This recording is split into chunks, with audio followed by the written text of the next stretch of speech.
सभी डीएलएड साथियों को नमस्कार। आप सभी का स्वागत है मेरे चैनल पर। और फ्रेंड्स, आज की इस वीडियो में डिस्कस करने वाले हैं UP DElEd second semester subject English. सबसे पहले हम आप सभी को ये इन्फॉर्मेशन शेयर कर दें, इस क्लास की जो टाइमिंग होती है रात के 9 बजे होती है और हम अभी ग्रामर स्टार्ट किए हैं, जिसमें हमने ग्रामर के कुल 7 क्लासेस डिस्कस कर लिए। तो फ्रेंड्स, अगर आपने प्रीवियस वीडियोस नहीं देखे हैं तो सबसे पहले आप वो वीडियोस देखिएगा, ठीक है। तो आप सभी को प्लेलिस्ट का लिंक जो है वो कमेंट्स बॉक्स में मिल जाएगा। UP DElEd second semester English grammar. आप सबसे पहले तो शुरुआत से वीडियो देखिए ताकि आप सभी को बहुत ही अच्छे से क्लियरली समझ में आएगा। तो चलिए स्टार्ट करते हैं। और देखिए फ्रेंड्स, हम वॉइस डिस्कस कर रहे हैं, यानी एक्टिव वॉइस और पैसिव वॉइस, जिसमें हमने ये भी जाना था कि जो आपके सेंटेंस होते हैं वो बहुत सारे टाइप्स के होते हैं टेंस के आधार पर, ठीक है। अगर कोई tense present indefinite, past indefinite, future indefinite, past perfect, present perfect या फ्यूचर परफेक्ट में रहता है तो आप उसको किस तरीके से चेंज कर सकते हो। अगर कोई इंट्रोगेटिव सेंटेंस होता है तो उसको किस तरीके से चेंज कर सकते हो, ठीक है। अगर कोई इंपरेटिव सेंटेंस होता है जिसमें सब्जेक्ट, यानी जैसे हम लोग बोलते हैं कि बहुत ही शॉर्टली, मतलब किसी को रिक्वेस्ट करना, प्लीज हेल्प मी, ठीक है, don't disturb me, don't waste time, ये जितने भी सेंटेंस होते हैं क्या होते हैं, इम्परेटिव सेंटेंस होते हैं। तो ये हमने जितने भी टॉपिक है किस तरीके से उन वाक्यों का आप पैसिव वॉइस बना सकते हो, ठीक है। और आज के इस वीडियो में हम जानेंगे इन्फिनेटिव वर्ब्स, यानी ये बहुत ज़्यादा महत्वपूर्ण है। तो बहुत ही मतलब डीपली तो नहीं, ठीक है। और हम आज की इस वीडियो में हम, जैसे कि हमने मोडाल्स डिस्कस किया था, मोडाल्स में आपका can, could, may, might, should, ought to, must, will, shall, ये सभी क्या है, एक मॉडल्स हैं।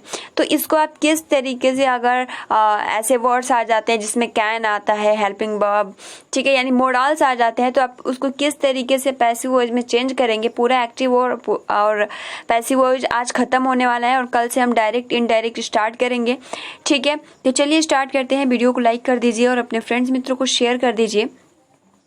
देखिए इन्फिनेटिव वर्ब्स क्या होते हैं, सबसे पहले एग्जांपल देखेंगे, फिर रूल, नियम, ठीक है। उसके बाद लास्ट में हम जानेंगे उदाहरण के साथ, जिसका आंसर आप सभी को करना होगा। चलिए स्टार्ट करते हैं, जिसमें सबसे पहले आपके सामने शो हो रहा है यहाँ पे कि एक्टिव वॉइस है कि यहाँ पर, एक मिनट, इसको थोड़ा हम लोग ऊपर करते हैं, ठीक है, और इसको थोड़ा हम लोग करते हैं शॉर्ट। पहला जो आपके सामने सेंटेंस शो हो रहा है, I am to write a letter, यहाँ पर आपके सामने शो हो रहा है टू। तो यहाँ पे इसको जब हम चेंज करते हैं, I am to write a letter, तो सबसे पहले तो आप सेंटेंस देखिए, उसके बाद हम लोग नियम जानेंगे, उसके बाद आप पैसिव वॉइस में, क्योंकि किसी भी सेंटेंस को रूल और नियम जानेंगे तभी आप उसको बना पाएंगे। फिलहाल यहाँ पर बना हुआ है, सो इसको आप इग्नोर कर दीजिए और सबसे पहले आप एक्टिव वॉइस पे फोकस कीजिए। पहला जो सेंटेंस है, I am to write a letter. दूसरा जो सेंटेंस है, she is to read a book. तो यहाँ पर भी आप देख सकते हो टू है। उसके बाद अगर हम देखें, तीसरा जो आपका है, he has to help me, he has to help me, यहाँ पर भी क्या है, टू है। तो ये जितने भी बीच बीच में जो भी टू आ जाते हैं उसे हम क्या बोलते हैं, इन्फिनेटिव सेंटेंस कहते हैं। नेक्स्ट जो अगला जो है, they have to sing this song, तो यहाँ पर भी आप देख सकते हो टू है। क्या नियम होता है, आइए इसके बारे में जानेंगे। उसके बाद आप बिना देखे इसका आंसर, या आप कह सकते हो बहुत ही आसानी के साथ, एक्टिव वॉइस का कोई भी इन्फिनेटिव सेंटेंस होता है उसको बहुत ही आसानी के साथ आप उसको आंसर कर सकते हो। सबसे पहले इसका रूल क्या होता है, स्ट्रक्चर आप देख लीजिए। सब्जेक्ट होता है, हेल्पिंग वर्ब होता है, उसके बाद टू बी और उसके बाद वर्ब, ठीक है, और यहाँ पे वर्ब का थर्ड फॉर्म, क्योंकि पैसिव वॉइस में यही नियम होता है, चाहे वो कोई भी टेंस हो, चाहे आप किसी भी टेंस में उसको बदल रहे हो, तो वहां पे वर्ब का हमेशा थर्ड फॉर्म ही यूज होता है। क्लियर। और मैंने आप सभी को ये भी बताया था कि अगर कोई भी टेंस कंटिन्यूअस का होता है तो उसमें बिंग हम लोग जरूर लगाते हैं। तो ये कुछ छोटी छोटी फैक्ट होते हैं जिसके थ्रू आप बहुत ही आसानी के साथ एग्जाम के टाइम क्लिक कर सकता है, ठीक है, और आंसर आप बहुत ही आसानी के साथ कर सकते हो। फिलहाल यहाँ पर जो नियम होता है, ऐसे वाक्य जिसमें इज, एम, आर, ठीक है, जिसमें ऐसे वाक्य जिसमें इज, एम, आर, वाज, वर या हैज, हैव के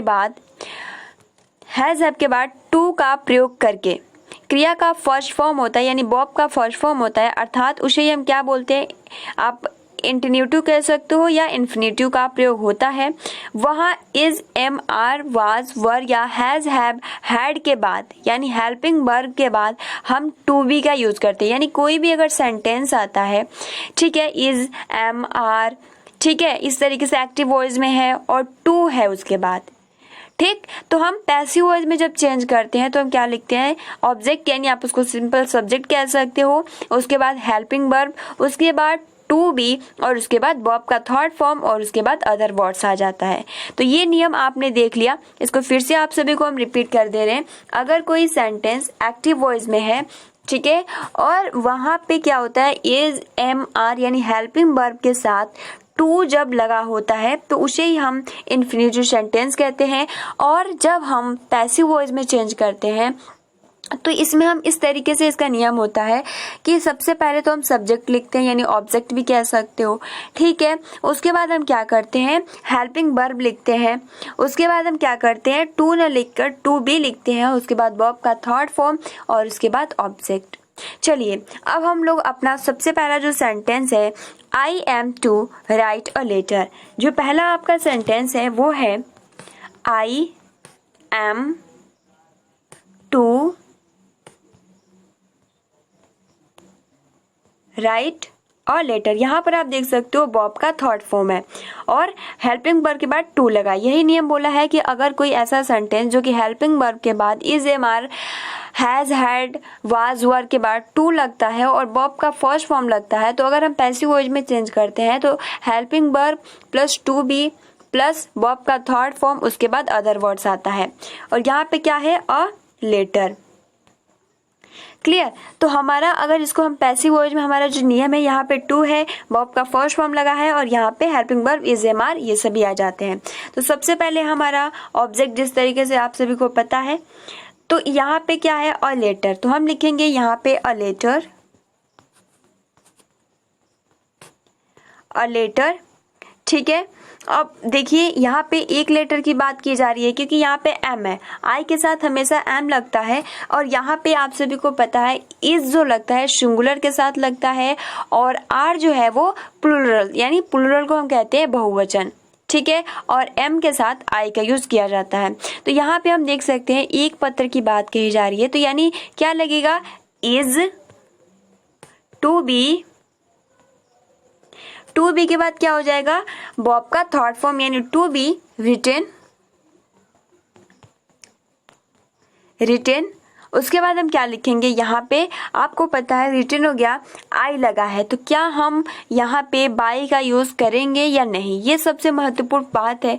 तो फ्रेंड्स आप सभी को पता है कि हमने जब डिस्कस किया था कि किसी भी सेंटेंस हो जब उसमें सब्जेक्ट रहता है तो हम बाई यू का लगाते हैं या बाई, क्योंकि आई इधर है, सब्जेक्ट है, इधर आएगा तो मी हो जाएगा, अगर दे है इधर जब आता है तो देम हो जाता है, यानी ऑब्जेक्ट के साइड आता है तो देम हो जाता है। सो ये कुछ रूल नियम है, हिम, ही है तो हिम हो जाता है, सी है तो हर हो जाता है। यहाँ पर आई है तो हम बाई लिखेंगे, ठीक है, और आई का क्या हो जाएगा, बाई मी। तो इस तरीके से इसको हम चेंज करेंगे, a letter is to be written by me, यानी इसमें कुछ ज्यादा चेंज नहीं है, बस इसमें टू लग गया है तो हम वहां पे क्या लिख देंगे, टू बी। क्लियर? अब देखिए फ्रेंड्स अगला जो आपका सेंटेंस है वो है she is to read a book, she is to read a book, ठीक है। यहाँ पर जो आपका सेंटेंस है, सी इज टू, ठीक है, टू रीड अ बुक।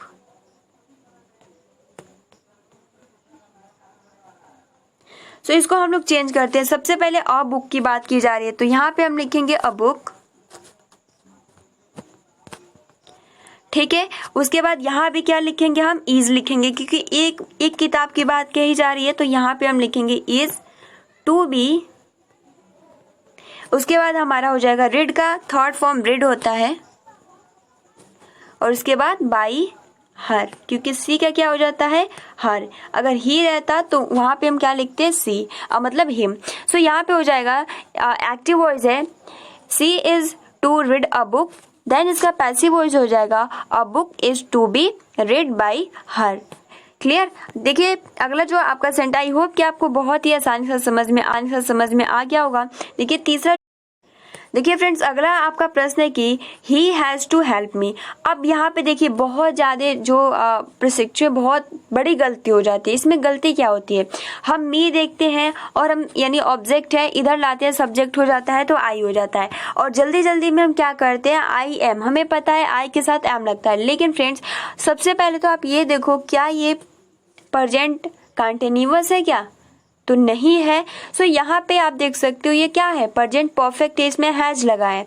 सो यहाँ पे आपको ये ध्यान देने वाली बात है, जब आई है तो यहाँ पे हम हेल्पिंग वर्ब हैव रखेंगे ना कि एम, ठीक है। आई हैव, उसके बाद हम क्या करेंगे, टू है तो यहाँ पे लिखेंगे टू बी, उसके बाद हो जाएगा वर्ब का थर्ड फॉर्म हेल्प्ड, ठीक है, हेल्प्ड बाई मी। सो इस तरीके से आपको ध्यान थोड़ी सी मतलब गलती की वजह से आपका एक नंबर कट जाता है, तो ये ध्यान रखिए कि आई के साथ एम कब लगता है, जब इज एम आर, यानी जब आपका प्रेजेंट कंटिन्यूअस हो तब हम आई, जैसे कि फ्रेंड्स आप सभी को पता है आई वॉज वेयर, तो इस तरीके से जो भी टेंस है उसी के अनुसार आप हेल्पिंग वर्ब भी लगाएंगे, ठीक है। ये आप नहीं कह सकते आई के साथ हमेशा एम ही लगता है। क्लियर। चलिए अगला जो आपका सेंटेंस है, they have to sing this song, तो इसका क्या हो जाएगा, they have to sing this song. तो सबसे पहले तो हम लिखेंगे दिस सॉन्ग, ठीक है। दिस सॉन्ग यानी एक सॉन्ग की बात की जा रही है, तो ये आप देख सकते हो ये क्या है, यहाँ पर भी ये क्या है, प्रेजेंट परफेक्ट है, हैव लगा है। सो यहाँ पे हो जाएगा दिस सॉन्ग हैज, टू है तो हो जाएगा टू बी, उसके बाद देखिए सिंग का थर्ड फॉर्म हो जाता है संग, बाई दे का हो जाता है देम। तो इस तरीके से आई होप कि अगर इन्फिनेटिव सेंटेंस के कोई भी अगर एक्टिव वॉइस में आपके एग्जाम में क्वेश्चन पूछता है तो बहुत ही आसानी के साथ आप कर सकते हैं, ठीक है। अब चलिए इतना हम लोग इस पे टाइम नहीं देते हैं, नेक्स्ट हम बढ़ते हैं मॉडल्स पे, या उसको आप मोडाल्स भी पढ़ते हो। देखिए मोडाल्स के क्या नियम होते हैं कि अगर कैन कोड, क्योंकि जो भी मोडाल्स होते हैं हमने बहुत ही अच्छे से डिस्कस किया था, can could, may, might, should, must, ought, to, will, shall, ये सभी क्या है, मोडाल्स हैं, ठीक है। ऐसे अगर सेंटेंस होते हैं तो उसको आप किस तरीके से पैसिव वॉइस में चेंज कर सकते हो। तो फ्रेंड्स आप एक स्ट्रक्चर याद कर लीजिएगा। देखिए इसका जो सूत्र यानी जो स्ट्रक्चर होता है, सब्जेक्ट यानी ऑब्जेक्ट हो जाएगा, और जो भी मॉडल जैसे कैन हो गया, कुड हो गया, मे हो गया, माइट हो गया, शुड हो गया, मस्ट हो गया, यानी जो भी मॉडल्स आते हैं वो लिखेंगे।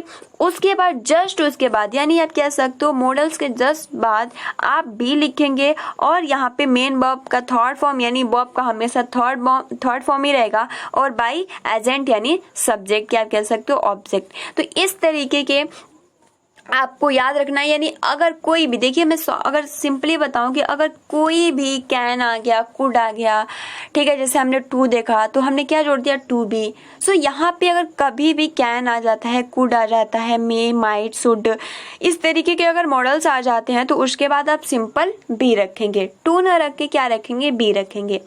फॉर एग्जाम्पल अगर हम कहें he can run a race, तो यहाँ पे हम क्या लिखेंगे, सिंपल हमारा हो जाएगा सबसे पहले तो अ रेस, ठीक है, a race can be, clear, can be. उसके बाद हो जाएगा रन का थर्ड फॉर्म रन ही होता है, रन बाई ही का हो जाता है हिम, ठीक है। तो आई होप कि आपको बहुत ही आसानी के साथ मॉडल्स भी समझ में आ गया होंगे। सो यहाँ पे देखिए अगला जो आपका सेंटेंस है कि जैसे इसको आप बनाते हो, क्लियर, इसको हम बनाते हैं, जैसे आपका दूसरा है our teacher could teach us Hindi. तो फ्रेंड्स आप सभी को पता है यहाँ पे अस है, ठीक, क्योंकि हम यही ऑब्जेक्ट मानेंगे। तो यहाँ पे अस है, इधर जब सब्जेक्ट की तरफ आएगा तो क्या हो जाएगा, वी, ठीक। उसके बाद हमारा मॉडल होगा तो हम रखेंगे कुड, ठीक है, यहाँ पे रखेंगे हम क्या, तो कुड।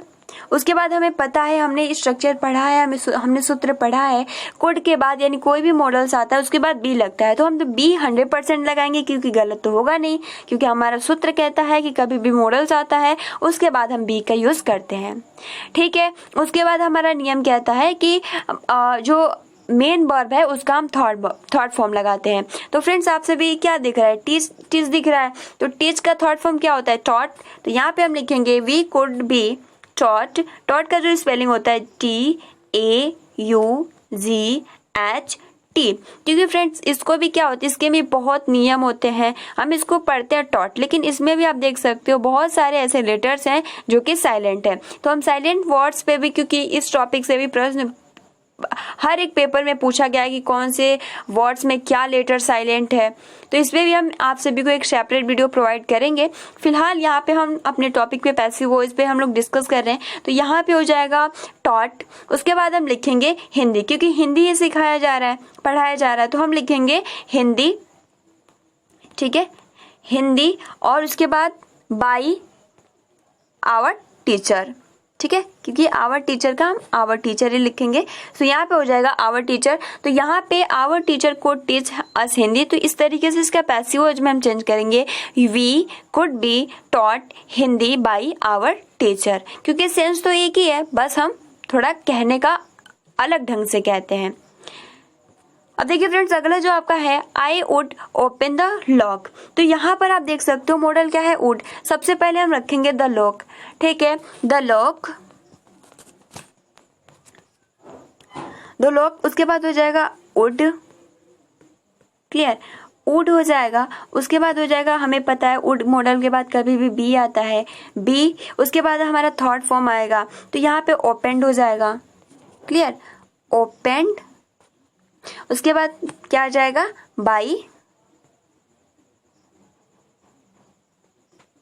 ओपन बाई, आई है तो क्या हो जाएगा, मी, क्लियर। अब देखिए फ्रेंड्स, अगला जो आपका है you must obey the rules, we must obey the rules, तो मस्ट भी क्या है, एक मॉडल्स है, तो सबसे पहले द रूल्स, ठीक है, द रूल्स आप भी बनाइए, आप आई होप कि आप बना लेते होंगे बहुत ही आसानी से, क्योंकि जो कि हमने सूत्र पढ़ा उसके थ्रू आपने पहले भी पढ़ा होगा, सो आप कोई प्रॉब्लम भी नहीं होगी। मस्ट के बाद हम मस्ट रखेंगे और यहाँ पे हम रखेंगे बी बाय, और क्योंकि ओबे है तो क्या हो जाता है, ओबेड, ओबे मतलब होता है आज्ञा मानना, ठीक है, ओबेड बाय यू जो होता है इसको हम चेंज नहीं करते हैं। तो फ्रेंड्स, आज की इस वीडियो में हमने जाना इन्फिनेटिव वर्ब्स, यानी अगर कोई इन्फिनेटिव वर्ब सेंटेंस दे देता है तो आप उसको किस तरीके से चेंज कर सकते हो, कोई मॉडल्स जिसमें कैन, कुड, माइट, सिंपल कुछ इसमें चेंज नहीं करना है, क्लियर। इसमें हम केवल मॉडल्स के बाद क्या लगाते हैं, बी का यूज कर देते हैं। चलिए कुछ एग्जाम्पल देख लेते हैं जिसका आंसर अगर आप सभी को आता होगा तो आप कर सकते हो। बहुत सारे प्रशिक्षु मतलब आंसर करते हैं और जो कि बहुत ही अच्छा लगता है, ठीक है, आपको बहुत ही आसानी से समझ में आता है। सो चलिए आज के कुछ एग्जाम्पल देख लेते हैं। दो हमने टॉपिक देखा तो इसके कुछ एग्जाम्पल, सबसे पहले हम इन्फिनेटिव सेंटेंस का आप सभी को हम देंगे कि दे आर, ठीक है, ये इन्फिनेटिव आप खुद ही पहचान लेंगे, दे आर। उसके बाद हम रखेंगे गोइंग, गोइंग टू प्ले, क्योंकि इस टाइम आप सभी को पता है प्ले क्रिकेट ही रख देते हैं, सेशन जो आपको पता है जो सीजन चल रहा है उसी का चल रहा है, सो ये आपका हो गया they are going to play cricket, इसका चेंज करना है। और एक हम रख देते हैं आपको मॉडल्स का, जिसमें सिंपल हम रखते हैं यहाँ पे राम, और एक मॉडल रख लेते हैं माइट,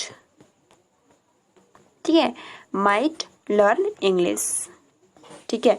यहाँ पे हो जाएगा, दो हमने सेंटेंस दिया, एक इन्फिनेटिव का है और एक इन्फिनेटिव वर्ब्स, एक मॉडल्स। यानी पहला जो आपका सेंटेंस है they are going to play cricket, दूसरा जो है राम माइट लर्न इंग्लिश। तो आई होप आपको दिक्कत नहीं होगा, ठीक है, क्योंकि बहुत इजी है और हमने बहुत ही अच्छे से इसको डिस्कस भी किया। सो आई होप इसका आंसर आप जरूर करेंगे, ठीक है। अगर आंसर करने में कोई दिक्कत हो तो कोई बात नहीं, हम कल इस पे आप सभी को बता देंगे। तो फ्रेंड्स आज के लिए इतना ही। वीडियो को लाइक कर दीजिए और ज़्यादा से ज़्यादा अपने फ्रेंड्स मित्रों को शेयर कर दीजिए ताकि वो भी जुड़ सके और जो वो अपनी तैयारी बहुत ही अच्छे ढंग से कर सके। तो फ्रेंड्स आज के लिए इतना ही, मिलते हैं 10 बजे वाली क्लास में। Thanks for watching, take care and best of luck.